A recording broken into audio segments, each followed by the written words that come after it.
A 42-28 victory this past Saturday in Collegeville. F&M defeats Ursinus in a pivotal matchup in Centennial Conference play. Hello and welcome back to Inside the Huddle. I'm Jack Keffer alongside head coach John Troxell. Coach, it really was a big win this past Saturday against Ursinus, and it started off a little rough. Ursinus, right out of the gate, they score within a minute and 30 seconds into the game, but then a big play by Ben Oken, the Centennial Conference Player of the Week. He gets a pick six, which jumpstarts a 21-0 run from the offense. What'd you see? Yeah, we needed it first. Ben's done a great job for us for 3 years. He plays corner, moved him to safety because of injuries. He's played our nickel at times. He's really done a great job for us, and we're happy that he's here at F&M. But it was a pivotal play. We were scrambling a little bit. They went right down the field. We didn't convert on a turnover, and he sparked us, and he got the team going. And we really needed that. When you're on the road in this conference, it's hard to win. We're playing a very good Ursinus team, as you know. They beat Hopkins.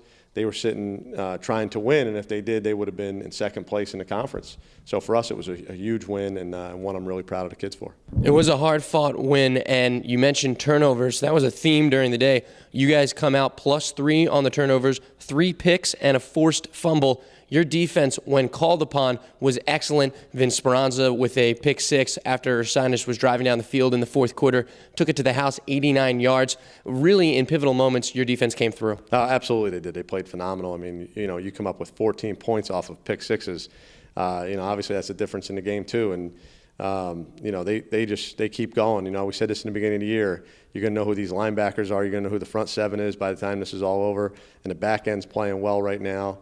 We still have a lot of football ahead of us, so I don't want to get ahead of myself. But, like I said, when you want to win in this conference, you got to play good defense, and we did that on Saturday. You said last week on Inside the Huddle that if you held Ursinus' rushing game, that you guys would be good and win that game. You did exactly that. They only had 23 rushing attempts for only 90 yards. You held Stacy Gardner to just 9 total rushing yards. And you talk about that front seven. Well, they did their job on Saturday. Yeah, anytime you can hold Stacy Gardner to 9 yards, you've done your job. So, and we did. We talked about that all week, of going against one of the best backs in the league. We felt if we could hold them under 100 yards rushing, that we would definitely be able to win the football game. And again, with the turnovers, win the turnover battle, stop the run, and you got a pretty good chance to win games. Let's flip over to the offensive side. Dylan Aldifer with 2 receiving touchdowns, over 100 yards.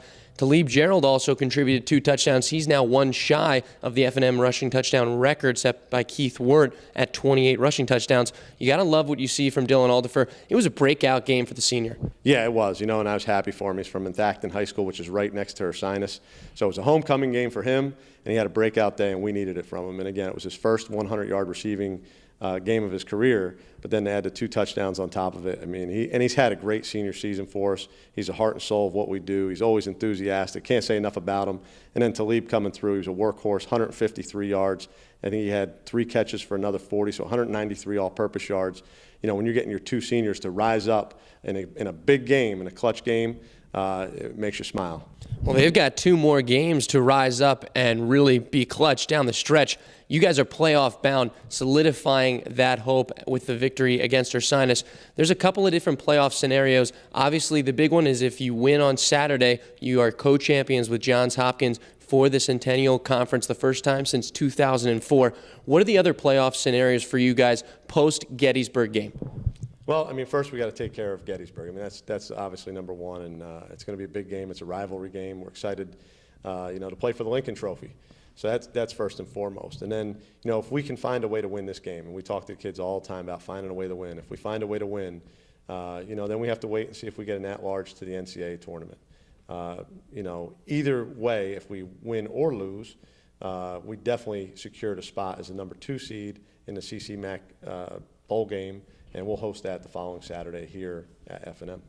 You mentioned Gettysburg coming to town this Saturday. The Lincoln Trophy on the line, a historic rivalry between the 2 programs, 103rd meeting between the 2. Barry Streeter, he's the head coach of Gettysburg. It's his last game ever after a historic career there.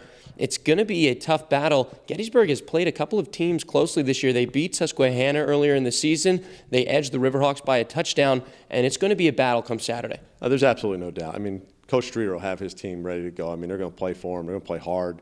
Again, he's had a career of 39 years as a head coach there, which is just an incredible run.